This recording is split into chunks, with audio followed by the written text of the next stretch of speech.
Et en fait, en arrivant ici, je me rends compte que toutes les espèces que je pouvais voir, je les ai vues. Donc déjà, ça t'envoie quoi comme message? Ça t'envoie que c'est fonctionnellement viable, parce que les espèces, elles trouvent toutes l'habitat qu'il leur faut pour vivre. Donc tu te dis, bon bah bingo, j'ai gagné. Et c'est vraiment impressionnant de te dire que sur 17 hectares, tu arrives à voir tout ce que tu pourras avoir, quoi. C'est déjà ce qui est beau, en fait, c'est de se dire que là, ce que tu vois, tout ce que tu vois, ça a que 17 ans. Et pour moi, le que, il est vraiment important. On a fait une zone humide, une vasière pour les limicoles. C'est les oiseaux sur pattes avec un long bec qu'on voit surtout en bord de mer à la chasser les vers sur la plage. Donc je remets le barrage en eau et tout. Le lendemain, il y avait 2 chevaliers gambettes. C'est juste qu'ils passent en migration, ils ne s'arrêtent pas parce que ils survolent des champs de maïs, ça n'a aucun intérêt pour lui. Donc ça se trouve, il va se fatiguer, il va mourir de faim parce qu'il n'aura rien trouvé sur sa route pour s'arrêter, reprendre des forces. Mais maintenant, ceux qui passent, quand ils passent au-dessus de la ferme, ils vont s'arrêter. En fait, toute l'année, moi depuis que je suis là, c'est ça que je vois. C'est que tous les jours, il y a des nouveaux trucs qui sont posés, des nouveaux machins, et qui viennent s'alimenter, qui viennent se poser. Parce que ils ont eu la chance de passer au-dessus du Grand Laval et qu'ils voient qu'au-dessus du Grand Laval, il n'y a pas que du champ de maïs.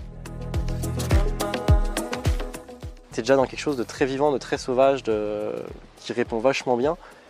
Et tu te dis, en fait, je peux le voir à l'échelle humaine. Tu te dis pas, il faut encore que la nature elle tienne 100 ans avant que ma forêt elle puisse les accueillir. Non, en fait, en 15 ans, en même pas une génération, tu peux reproposer quelque chose aux vivants.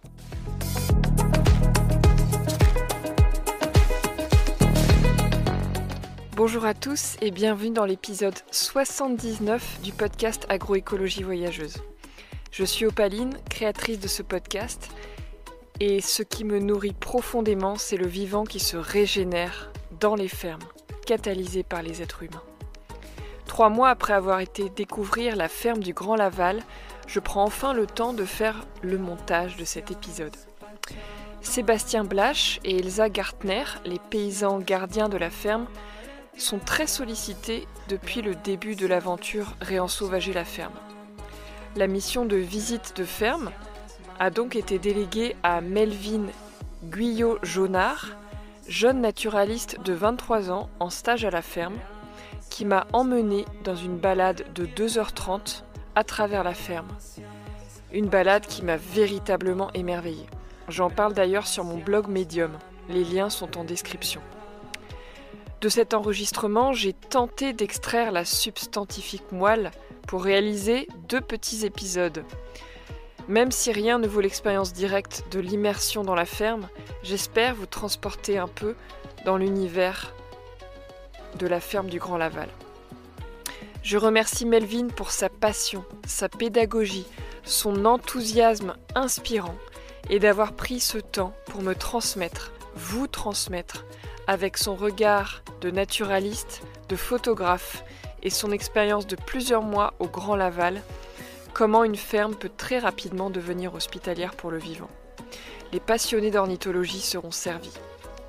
Pour ce premier épisode, Melvin présente la philosophie de la ferme, son modèle économique dans les grandes lignes, les grands types de pratiques qui permettent ce réensauvagement paysan et les mécanismes qui permettent aux êtres vivants de coloniser un nouvel espace. Dans la deuxième partie, on découvrira la diversité des mares et des haies, les espèces qui ont commencé à les habiter et la particularité du Grand Laval comme ferme pionnière de la création d'ouvrages castors mimétiques. Je m'excuse par avance pour le vent et les cocoricots que vous allez entendre et qui pourront peut-être gêner les oreilles les plus sensibles. Mon matériel audio n'est pas encore adapté pour un son optimal. Vous pouvez me soutenir sur Tipeee pour m'aider à acheter mon nouveau matériel. J'en profite pour vous annoncer que le podcast a désormais son canal Telegram. N'hésitez pas à récupérer le lien en description pour vous abonner. Je remercie aussi Aurélie Sutter, à qui j'ai emprunté un petit extrait de son podcast Relations d'une très grande qualité pour cet épisode. C'est parti pour la visite. Belle écoute. Gracias, Pachamama. Gracias, Mamá, Madre Tierra. Gracias, Pachamama. Donc là, tu es sur la parcelle historique, jusqu'à la bergerie que tu vois là-bas et ce qu'il y avait à gauche, là, ce qu'on verra après. C'est sur les parcelles historiques, donc ça fait 17 ans que ça a été repris à l'agriculture conventionnelle. Ok. Donc tu verras les photos tout à l'heure, mais en gros, il y a 17 ans, là, c'était du maïs classique. Donc vraiment, le truc, ça, il y avait pas, ils sont vraiment partis de zéro, ce qui, moi, me met sur le cul, parce que je pensais qu'ils étaient partis, tu vois, qu'ils avaient eu une petite chance, un petit code de triche, mais non, ils sont vraiment partis, c'était du maïs, donc les premières années, ça doit être quand même dur, quoi, parce que quand tu vois les Et photos... il y avait juste peut-être cette haie-là. Non, il n'y avait rien. Donc le peuplier qui est là-bas, Il a 17 ans. Ouais, il n'y avait rien. Je te montre les photos après, franchement, celui-là il n'y avait rien. C'est déjà ce qui est beau, en fait, c'est de se dire que là, ce que tu vois, tout ce que tu vois, ça a que 17 ans. Et pour moi, le que, il est vraiment important. Parce que, bon, quand on est tous passionnés de biodiversité, de vivant et tout, il y a un truc qu'on se dit, c'est bon, bah, on a tout flingué. Notre mission, c'est de refaire partir ça, quoi. Mais tu te dis souvent, tu penses à la forêt primaire, tu te dis, bon, bah. Après moi, le déluge, quoi. Ouais, surtout, tu dis, tu plantes des trucs, tu dis, bon, bah, je serais mort, que ça sera pas encore bien démarré, que ça sera pas encore fonctionnel. Et souvent, bah, tu le fais parce qu'il faut le faire. Enfin, il n'y a que ça à faire si tu veux essayer d'inverser la tendance. Mais souvent, tu es un peu triste, tu te dis, bon, c'est con, je verrai jamais ce que j'ai semé, quoi. Et, mais pas dans une manière égoïste, mais plus dans le sentiment d'avoir. En fait, tu sais même pas si ça va marcher, si ça va réussir, si ça va tenir. Et en fait, ce qui est bien, c'est que tu arrives ici, tu vois, quand 17 ans, enfin. J'ai regardé les relevés, même en gros, en 15 ans, t'as déjà ça. T'es déjà dans quelque chose de très vivant, de très sauvage, qui répond vachement bien. Et tu te dis, bon, bah en fait, je peux le voir à l'échelle humaine, je peux en profiter.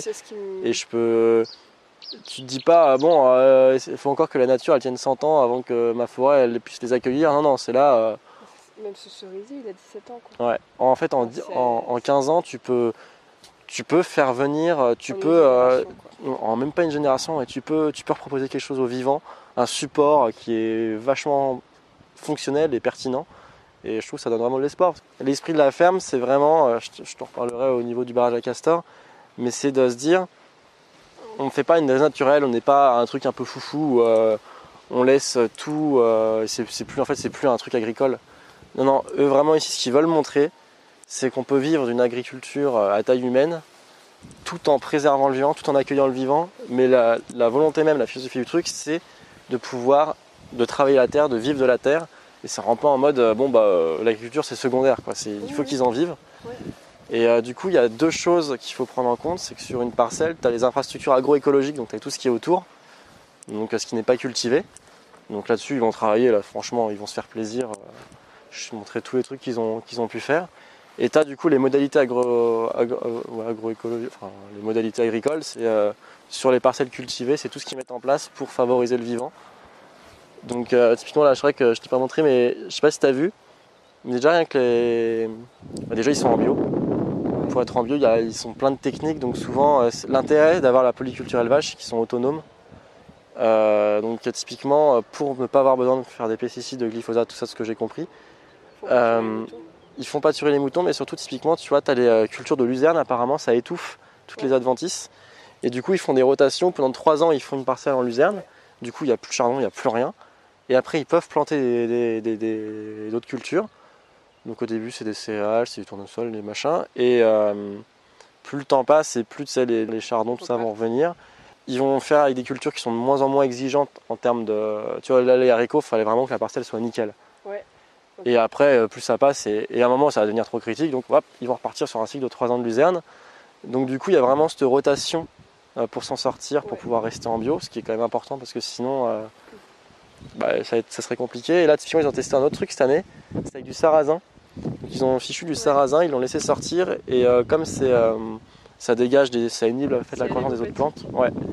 J'oublie à chaque fois. Hop, ils ont tout fauché quand ça venait juste de sortir, et du coup la parcelle elle était nickel pendant super longtemps, le haricot a pu sortir, et maintenant ils font 2 passages à la main pour tout désherber. Il y a aussi un truc, souvent on nous parle de service écosystémique, et quand tu es dans le vivant, souvent toi tu es un peu en mode c'est ma seule carte à jouer pour faire adhérer les gens, un peu le côté utilitariste. Et ici le paradigme il est complètement différent, c'est de se dire on accueille maximum de vivants, un maximum de diversité du vivant, on s'en fout des services écosystémiques, on n'est pas là à calculer, alors moi je veux ça en telle quantité pour... Et non, ça vaut 50 €. Oui, tu vois, ça va me réduire les pesticides ou machin, non, si on accueille. Et en fait, on sait que plus c'est complexe, plus c'est diversifié, et en fait, ce qu'on appelle la thèse de l'antagonisme. C'est que les espèces il va y avoir de la mutualisme, de la compétition, plein de choses comme ça. Et il n'y a aucune espèce qui va pouvoir exploser. Parce que si une espèce explose, et souvent c'est un ravageur, c'est parce qu'on a tellement simplifié l'écosystème qu'il n'y a plus que 2-3 espèces qui sont adaptées au milieu. Donc du coup forcément, s'il n'y a plus de compétition, s'il n'y a plus rien, parce qu'il n'y a qu'un seul milieu qu'elles peuvent coloniser à balle, elles vont exploser. Que si dans ton champ de maïs, donc on va dire à la pyrale du maïs, si tu as des bandes enherbées, tu n'as pas mis qu'un seul espèce de maïs, que tu as plein de petits champs, le machin il n'a plus qu'une petite surface, et il y a plein de trucs autour, donc il ne va pas y arriver tout de suite. Et il va y avoir plein de prédateurs de machins qui vont venir parce qu'ils ont trouvé aussi leur habitat qui est là, et au final, t'as pas besoin d'avoir the espèce qui bouffe la pyrale du maïs. Tu as un écosystème qui est tellement complexifié, tellement divers, qu'en fait au final tu as un équilibre qui se fait. Donc il y a vraiment ce côté, on n'est pas dans l'utilitarisme de la biodiversité du vivant, c'est vraiment la symbolique, c'est on veut vivre de la terre d'une manière qui est résiliente, stable, qui soit belle quoi. Et on veut accueillir le vivant au maximum. Et il n'y a pas une volonté derrière de l'exploiter. On sait juste qu'en fait plus on fait diversifier, plus en fait on fait un truc naturel. Et moins on risque d'avoir d'emmerde en fait parce que... Ouais, et moi ce que je me disais hier en écoutant le podcast et Baptiste disait que c'est des fermes hospitalières, c'est-à-dire qu'ils accueillent vraiment le vivant, mais en fait le vivant il nous accueille aussi quoi. Et c'est ça qui est intéressant, c'est que alors oui on a pris la décision, parce qu'en fait on peut prendre la décision d'accueillir le vivant, alors que le vivant il prend pas la décision, il se laisse porter par les interactions, par ce qui est.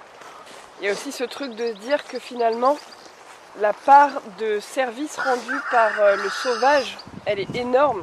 Ce que disait Baptiste aussi, c'est que il y a plein de choses qui nous rendent des services qui ne sont pas domestiqués. Et on pense, nous, que par exemple, les maïsiculteurs, ils pensent qu'ils contrôlent tout et que c'est eux qui contrôlent tout parce que tout est domestiqué, alors qu'en fait, tout ce qui est dans le sol, c'est pas domestiqué. Mais c'est aussi ça que je questionne, c'est... En tant que paysan, quel est notre lien au sauvage ? Enfin, l'état d'esprit d'un paysan qui accueille le vivant, en fait, ça change. L'état d'esprit, il change complètement, quoi. En fait, ce que tu dis, c'est, tu vois, typiquement le mec qui fait du maïs, il s'affranchit du vivant. C'est-à-dire qu'il arrive sur un terrain, tu sais, il se dit pas, bon là il y a ça, là faut que je pense à ça et tout. Non, c'est, je fais table rase. Et j'importe mon intrant, j'importe mon machin pour tout contrôler. Vraiment le mec il s'est cru dans un labo de l'INRA quoi. Et le problème c'est que déjà il croit qu'il contrôle mais il contrôle pas tout. Et en fait c'est tellement complexe qu'au final tu vois il y a tout le temps des trucs qui se passent mal. C'est pas possible, ça marche pas. Et moi il y avait un truc quand je suis arrivé, Seb il m'avait dit de toute façon un modèle conventionnel tu peux le détruire en 2-2. T'as même pas besoin d'aller sur le vivant. Si tu regardes l'énergie et on te fait croire qu'ils produisent plus. Mais en fait, c'est que pour produire au-delà, il me dit, j'ai plus les chiffres, hein, il me dit par exemple, 1 hectare de blé, c'est 1 quintal de produit à la fin, et eux, ils produisent 15. Tu dis, ouais, mais eux, du coup, effectivement, ils produisent plus. Il me fait, en fait, si tu regardes l'énergie, pour pousser le système à produire plus que ce qu'il est possible, en fait, t'es déficitaire en énergie, c'est juste que tu as une perte qu'eux, ils prennent pas en compte. Donc, ils disent, regardez, nous, on a produit 15 fois plus. Mais en fait, non. C'est quoi ce que tu as dit, c'est on est avec le vivant, on n'est pas maître du truc, on compose avec. Et au final, ils se rendent compte que ça leur rapporte des galères et ça leur apporte plein de services aussi.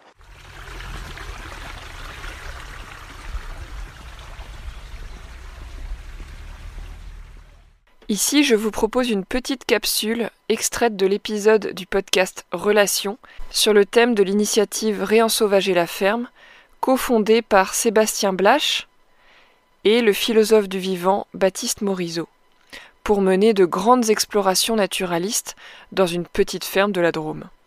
Vous allez entendre Baptiste Morisot au micro d'Aurélie Sutter expliquer le changement de paradigme dans une ferme qui prend soin du sauvage. Vous trouverez le lien pour écouter la totalité de l'épisode dans la description du podcast. Si vous voulez cultiver n'importe quoi, des fraises par exemple, vous êtes absolument dépendant. Donc pour avoir une variété domestique, une espèce domestique à cultiver, vous êtes absolument dépendant de myriades d'espèces qui n'ont jamais été domestiquées et qui sont parfaitement sauvages. Donc les pollinisateurs qui vont rendre possible la reproduction des plantes à fleurs, dont la quasi-totalité des légumes et des fruits sont des manifestations, sont absolument sauvages. Personne ne les a domestiqués. La faune des sols, avec ses centaines de milliers d'espèces qui permet la fécondité d'une terre, sont absolument sauvages. Personne ne les a jamais domestiqués. La gamme d'oiseaux, d'insectes qui jouent des rôles de régulation qui permettent à la fraise de ne pas se faire absolument dévorer, sont absolument sauvages et personne ne les a domestiqués. Donc, il y a une sorte d'invisibilisation qui est prodigieuse. C'est-à-dire quand on prétend faire du blé ou du soja ou de la fraise, on invisibilise les centaines de milliers d'espèces qui contribuent, qui sont indispensables au fait qu'on récolte des fraises à la fin. Et ces espèces et les dynamiques qu'elles portent sont sauvages. Conséquemment, il faut inverser le paradigme et reconnaître que la totalité de ce que produit une ferme est un don, je ne sais pas comment le dire autrement, est un effet de la présence de la vie sauvage sur cette ferme. Et à partir du moment où on inverse le paradigme et on reconnaît l'omniprésence et l'absolue nécessité de dynamiques sauvages, c'est-à-dire non domestiquées, sur une ferme, eh ben, ça change complètement la conception de l'agriculture, parce que ça veut dire que si vous voulez prendre soin de la production et que vous voulez prendre soin de la ferme, il faut prendre soin des dynamiques sauvages sur la ferme.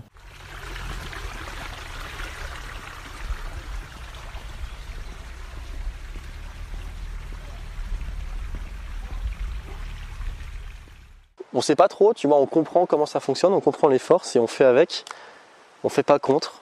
Et ça se passe plutôt pas mal. Donc tu vois, typiquement là tu es dans le verger. Et donc souvent, le verger classique, tu vas avoir une espèce. Ils vont être débordés, ils vont appeler pendant 2 semaines 40 étudiants pour qu'ils aillent tout cueillir et tout. Après, ils vont avoir trop, donc ils vont tout exporter dans le monde entier et après, il n'y a plus rien. Et là en fait, le verger, dis-toi que tu as une ligne. En général, c'est deux essences. Ou une ou 2 espèces. Et du coup, en fait, ce qui leur fait qu'ils produisent ils ont commencé à vendre en avril et jusqu'à fin octobre, début novembre, ils vont produire des fruits. En fait, chaque semaine, tu les vois se déplacer. Pouf, ils font une ligne. La semaine d'après, ils font une autre ligne. Et en fait, ce qui fait que, comparé à un système classique, déjà, dans l'état d'esprit, eux, ils vont produire pour subvenir aux besoins dans le temps. Et c'est pas un gros truc d'un coup et après, tu sais plus quoi faire de ta récolte. C'est un petit peu toutes les semaines. Leur modèle, il est différent du conventionnel parce que du coup, déjà, il y a une hétérogénéité de culture. Donc, il y a plein de trucs différents. Ce qui fait que chaque année, il va y avoir forcément 3, 4, 5 cultures qui vont claquer. Mais comme ils ont plein de trucs, ils retournent tout le temps dans leur pâte. Et ce qui fait qu'ils sont beaucoup plus résilients que quelqu'un, maïs, l'année dernière, pas d'eau, c'était cuit, quoi. Donc cette année, les abricots, ça a foiré, mais les pêches, c'est super bien. Les pommes, c'est pas très bien cette année, mais autre chose qui va super bien. Du coup, chaque année, ils retombent sur leurs pattes.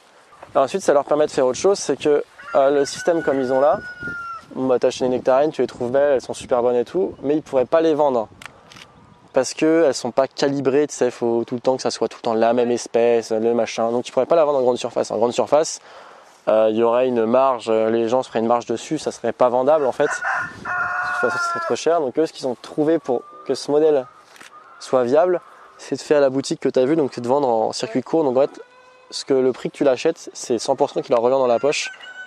Donc forcément, il y a 2-3 investitions sur la ferme. Et du coup, ce qui fait qu'en fait, si tu regardes les prix, là en plus en ce moment, ce qui est frappant, c'est avec toutes les marges qui se font, les grandes surfaces avec l'inflation et compagnie, où c'est même pas justifié. En fait, la note, elle est moins chère ici qu'en supermarché, où tu achètes des trucs qui viennent de l'autre bout du monde. Là, tu commences à voir en fait que le système vertueux, où tu vends en local et tu vends en soutenable, c'est plus avantageux pour l'agriculteur comme pour le consommateur que les systèmes complètement bizarres qu'on nous fait. Ce qui est bien, c'est que du coup, leur épicerie, pour que ce soit intéressant, ils produisent toute l'année. Donc toute l'année, ils ont quelque chose à vendre. Et ils ont plein de trucs à vendre. Tu sais, c'est pas juste un produit, sinon ce serait un peu compliqué. Toute l'année, ils peuvent subvenir à la 50aine de clients qu'ils ont, en leur donnant des fruits de saison, tout le temps différents, chaque semaine. Et ça tout le long. Et c'est pas genre juste on a 40 000 pêches tu sais, pendant 2 semaines et après on n'a plus rien, quoi. Et ça leur permet, ce modèle-là, tu vois, ça leur permet autant, eux, économiquement d'être viables et de proposer un truc intéressant. Et en même temps, comme c'est diversifié en essence, en espèces et dans le temps, si un truc qui claque, c'est pas grave parce que dans 2 semaines, c'est absorbé par l'autre. Et aussi, c'est que déjà, tu as installé une diversité. Et quand tu as une diversité, bah, tu mets de la complexité au niveau. Donc là, c'est juste dans la modalité agricole. Comme tu as de la complexité, tu as plein d'espèces, bah, ton écosystème, ton vivant va être complexe aussi. Du coup, il n'y a pas un truc qui va pouvoir prendre le pas sur l'autre. Enfin, tu vois ce que je veux dire. Et tu vois, quand je fais mes chasses de nuit pour les papillons, j'ai quasiment jamais de ravageur où j'ai un carpopapes de la pomme, tu vois. Tu vas dans un verger classique, tu en as des milliers. Moi, je suis passionnée par les poules. En fait, il y a tellement d'interactions et tellement de choses qui peuvent impacter la place du carpocaps, par exemple, qu'aujourd'hui, ce qui a été mesuré, c'est juste la biodiversité sur la ferme.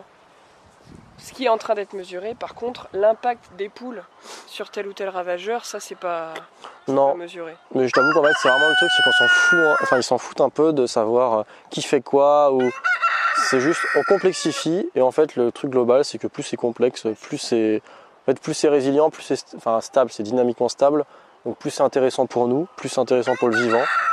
Et c'est vraiment ça. En fait, moi, quand je suis arrivé et que j'ai commencé à leur dire, mais pourquoi vous sortez pas de chiffres sur l'impact de telle espèce ou de telle espèce, c'est pour légitimer le modèle.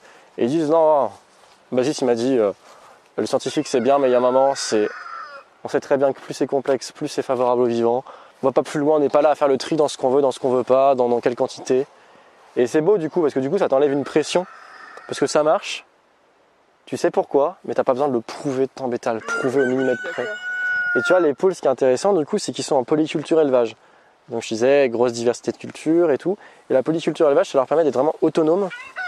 Parce que du coup, donc tu vois, là, t'as une parcelle de verger. Là, tu te dis, bon, alors le verger, qu'est-ce qu'il faut ? Il faut de l'insecticide, il faut de l'herbicide, tu vois, enfin, il faut, pour éviter la compétition au sol, il faut plein de trucs.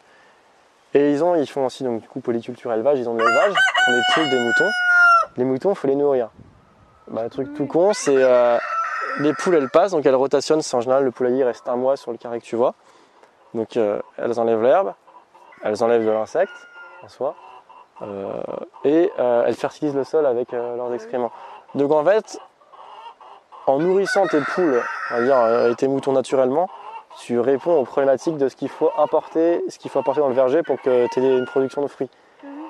Et du coup, plutôt que d'avoir deux parcelles, une parcelle mouton et une parcelle machin, t'as lié les deux ensemble. Alors en fait, déjà, ce qui est fou, moi, quand je regarde, c'est qu'en soi, bon, je suis naturaliste, j'étais jeune, mais je suis passionné de ça depuis que je suis tout petit, donc les espèces, j'ai vu, tu vois, ce qui est connu dans les bouquins, les taxons que je maîtrise, je les connais tous et j'ai déjà plus ou moins tous vu, tu vois. Et ce qui est fascinant ici, c'est que j'arrive sur la ferme, donc j'ai des trucs qui sont relativement communs. C'est-à-dire que quand le milieu est là, en général, tu les trouves. Parce que, en général, partout, le milieu n'est plus là, donc même les trucs communs, c'est qui sont, tu les trouves plus. Et en fait, en arrivant ici, je me rends compte que toutes les espèces que je pouvais voir, je les ai vues. Et déjà, quand tu arrives à ce truc-là, tu te dis, non mais attends, je vais me balader sur un milieu agricole, sur une ferme, et toutes les espèces que je pourrais voir là, parce que le milieu est là, je les trouve. Donc déjà, ça t'envoie quoi comme message ? Ça t'envoie que c'est fonctionnellement viable, parce que les espèces, elles trouvent toutes l'habitat qu'il leur faut pour vivre. Donc tu te dis, bon bingo, j'ai gagné, et c'est vraiment impressionnant de te dire que sur 17 hectares, tu arrives à voir tout ce que tu pourrais avoir, quoi. Donc t'imagines ce que c'était un peu le milieu naturel avant. C'est une tente malaise, c'est pour choper des mouches. Donc là, quand je te parlais du verger, ce que tu connais en agroécologie, c'est les modalités. Donc c'est comment accueillir le vivant au sein des parcelles. Donc diversifier, laisser l'herbe, mettre des moutons et tout. Et il y a tout ce qu'on fait autour. Et du coup, il y a un petit ruisseau là, et ils se sont dit, du coup, on a un milieu, c'est le ruisseau qui est bien en végétalisé. Et qu'est-ce qu'on pourrait faire pour proposer sur cette surface-là qui n'est pas cultivée, pour accueillir plus le vivant que de juste laisser une bande enherbée. Ils se sont dit, là, si je dévie le cours d'eau et que je laisse comme ça une petite dépression, en fait, ça va faire une poche d'eau, ça va faire un marais. Hop. C'est bien la pampa maintenant. Hop. Enfin, je sais pas si tu vois. Donc, ça va de là-bas. Là, le cours d'eau, il est là-bas ? Il est tout là-bas, là, derrière les sols. Et en fait, là, il y a une petite déviation. L'eau arrive là-bas et en fait, ça court encore derrière le sol qui est sur ta droite. Du coup, c'est que qu'est-ce qu'ils auraient pu faire ? Ils auraient juste pu laisser tirer en friche. Ils se sont dit, non, quel est le... En fait, c'est basé sur le réensauvagement et l'écologie potentielle. Quel est le potentiel de cette voilà, donc c'est donner des potentialités. Donc c'est qu'est-ce que je peux faire d'hospitalier pour le vivant ? C'est pas tiens, je veux ça ou ça comme espèce, c'est comment je peux maximiser mon vivant. Et là, on dit franchement, il y a le ruisseau à côté, il y a une petite dépression. Là, je peux créer une zone humide en plus. Zone humide, on sait très bien que c'est vachement important, qu'il y en a de moins en moins. Donc ça peut être vachement intéressant de créer cette zone humide là. Et on va avoir des espèces qui sont vraiment de ces milieux-là. Tu vois, typiquement, là, les petites libellules que tu voyais avec les ailes un peu noires fumées, c'est les Calopteryx, c'est des libellules de rivière très végétalisées et à faible courant. Ils ont créé l'habitat pour cette espèce-là, donc que tu peux trouver que sur cet habitat-là, tu vois. Et pas sur une mare. Tu verras sur les mares tout à l'heure, on les verra pas les Calopteryx. Donc du coup, tu as cette idée de vouloir créer un milieu humide, c'est cool. Mais eux, ils vont plus loin, il faut vraiment être dans l'hétérogénéité au maximum, c'est créer plein de différents milieux humides pour accueillir plein de vivants différents. Moi, ce qui m'impressionne aussi, c'est que le vivant a réussi à sniffer le lieu, quoi, et à se dire, en fait, il y a un coin ici. Bon, je pense que ça fait 17 ans qu'il y a de plus en plus d'espèces, donc c'est exponentiel. Ouais. Mais imaginons que la ferme soit vraiment dans un no man's land de, je sais pas, de... On est dans un no man's land. Oui, mais il y a quand même la petite forêt à côté. Enfin, tu vois, il y a quand même 2-3 petits spots dans la Beauce. Tu as des endroits où vraiment tu peux avoir 500 hectares sans un arbre. Ouais. Et si tu essayes de faire ça, par exemple, dans un vrai no man's land, je me demande d'où viendraient les espèces, tu vois. Est-ce qu'elles peuvent venir? Il faudrait presque les rapporter dans des boîtes. Alors, il y a deux choses. Déjà, la plaine de Valence, franchement, c'est un endroit qui est bien niqué. Si tu regardes sur une carte, la ferme, elle est vraiment dans un cercle de monoculture intensive. Là, on passe te haie et tu retournes en dépression, quoi. C'est vraiment... tu vas en trouver des fermes super hospitalières aux vivants, dans des endroits vraiment cool, naturels, proches, collés à des marais, collés à des vieilles forêts, où là, forcément, du coup, la question se pose moins. C'est juste une extension et c'est super cool. Mais là, vraiment, ici, ils sont vraiment dans un endroit qui est hostile aux vivants, comme tu le dis. Et du coup, comment le vivant colonise?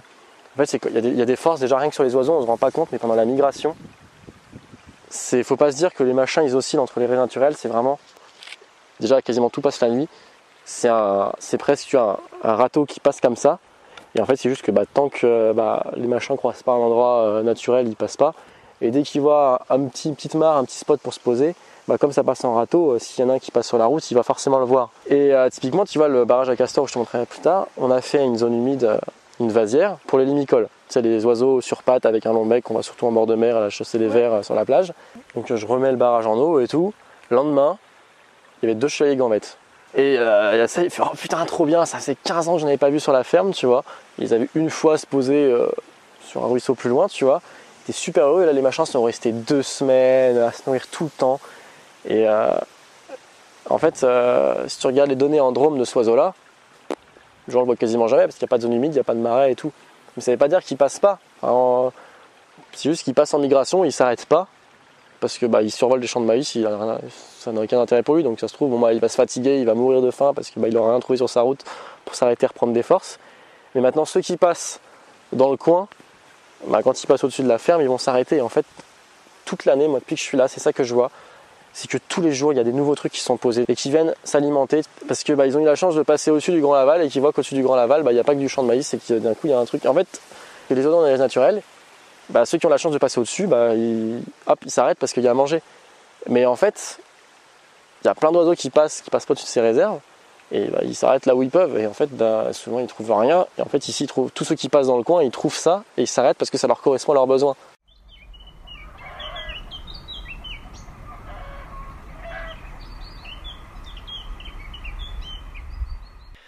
Encore une petite pause pour vous donner des nouvelles des dernières observations automnales réalisées sur la ferme. Dans l'Atlas du Grand Laval, que vous pourrez trouver en ligne, plus de 2000 espèces animales ont été recensées sur la ferme et la dernière surprise a été le passage d'une cigogne noire en pleine migration le 23 septembre. C'est la première fois qu'elle se pose sur la ferme. Elle a pu être détectée grâce aux pièges photos mis en place près des mares. Cette espèce mythique est en augmentation en France. Elle niche dans les grands massifs forestiers, plus rarement dans des arbres isolés. Mais elle ne niche pas encore dans la Drôme, qu'elle traverse cependant lors des 2 périodes migratoires. Elle a été observée en survol le plus souvent.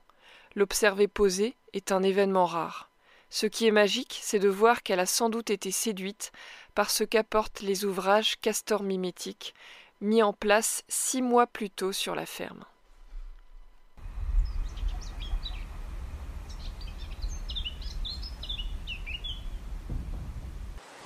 Ensuite, les insectes, c'est un peu pareil. C'est que nous, on est là, on voit une libellule dans son milieu, on dit ah bah cool, libellule dans son milieu. Mais en fait, il y a une quantité énorme de chaque espèce d'insecte, on en voit que la cachée. Et en fait, il y a ce qu'on appelle la dispersion.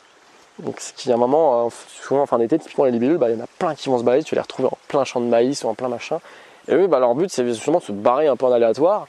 Et coloniser ailleurs. Ouais, d'aller coloniser ailleurs. Donc, la plupart, en fait, on s'en rend pas compte, mais il y a énormément qui vont mourir parce qu'ils vont jamais arriver à un endroit. Puis, il y en a, pouf, ils vont se perdre et ils vont avoir la chance d'arriver au Grand Laval. Ils vont venir prendre un œuf, 2 œufs, et puis avec le temps, ça va être parti, quoi. Donc, après, on remarque quand même, c'est qu'il y a plein d'espèces qui ont des capacités de dispersion qui sont assez faibles, où il leur faut des corridors écologiques, et là forcément c'est compliqué. Mais au final, tu vois, en 17 ans, tu arrives, tu regardes les espèces qu'on peut avoir ici, on les a quasiment, enfin toutes les espèces qu'on pourrait avoir potentiellement ici, on les a, voire plus.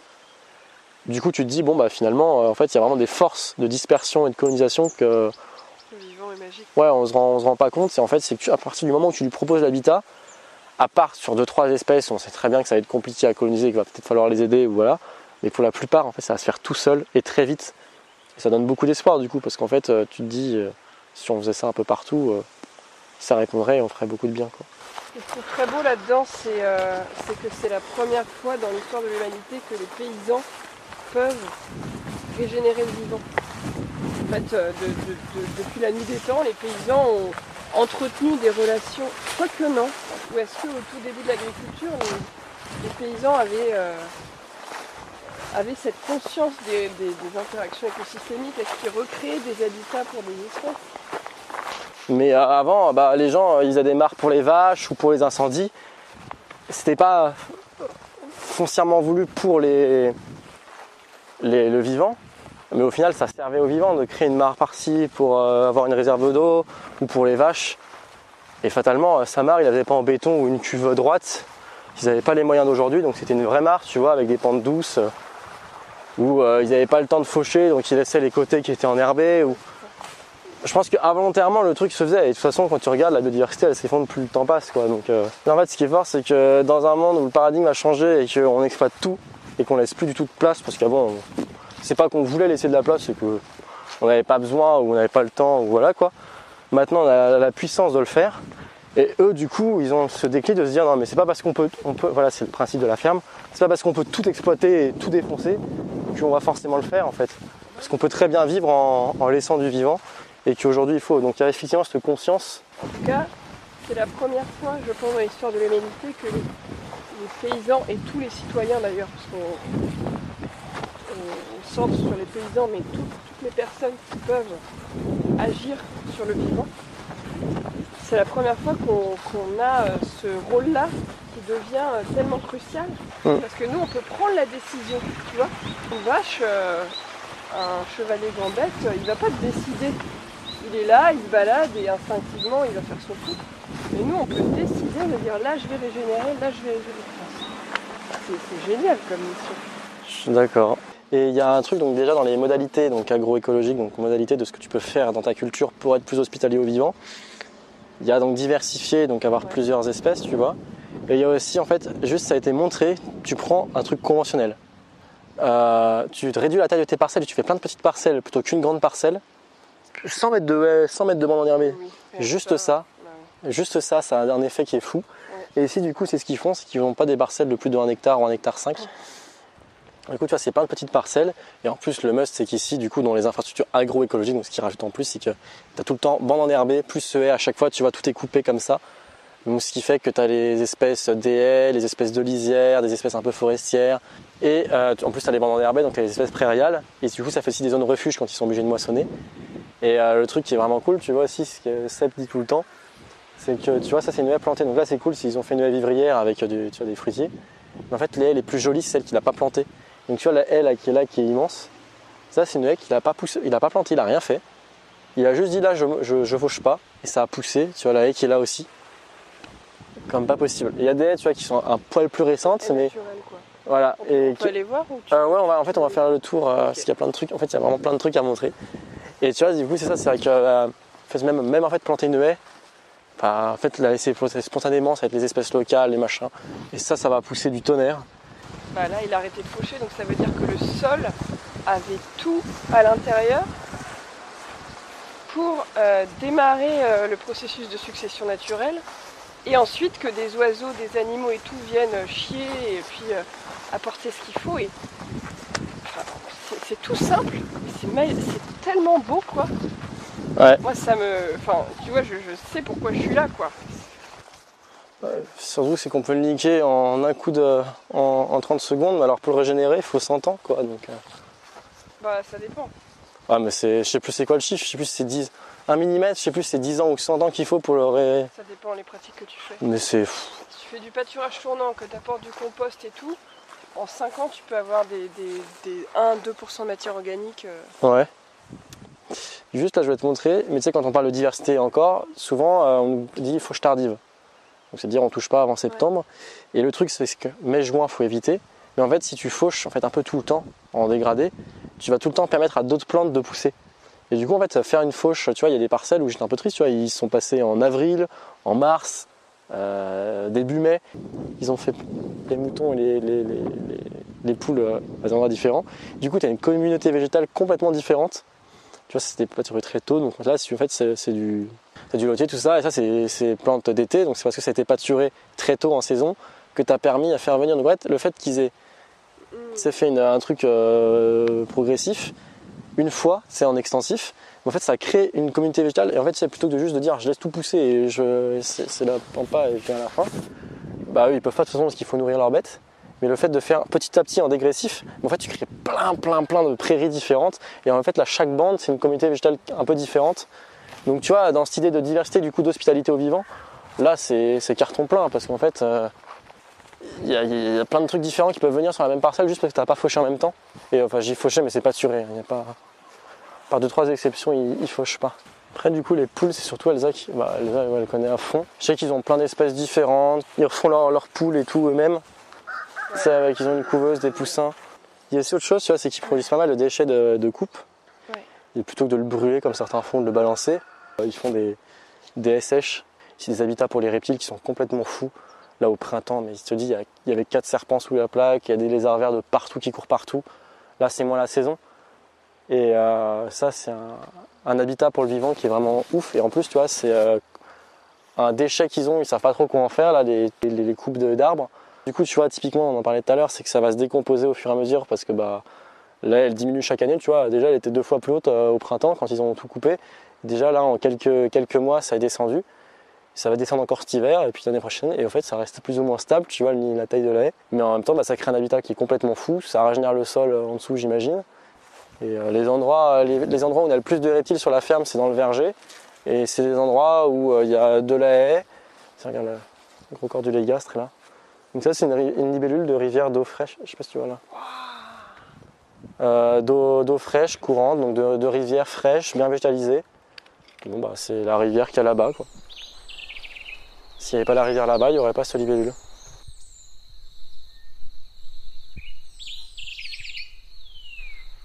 Alors, comment vous sentez-vous après avoir écouté cet épisode ?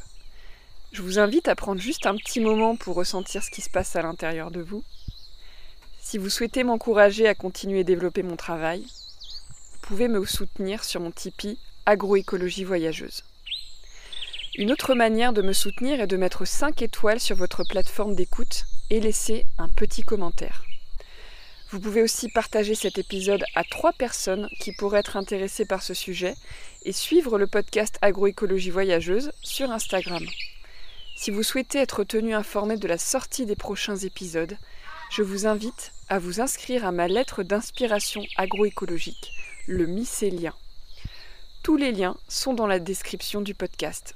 Prenez bien soin de vous et surtout, n'oubliez pas, ne soyez pas expert, soyez vers de terre.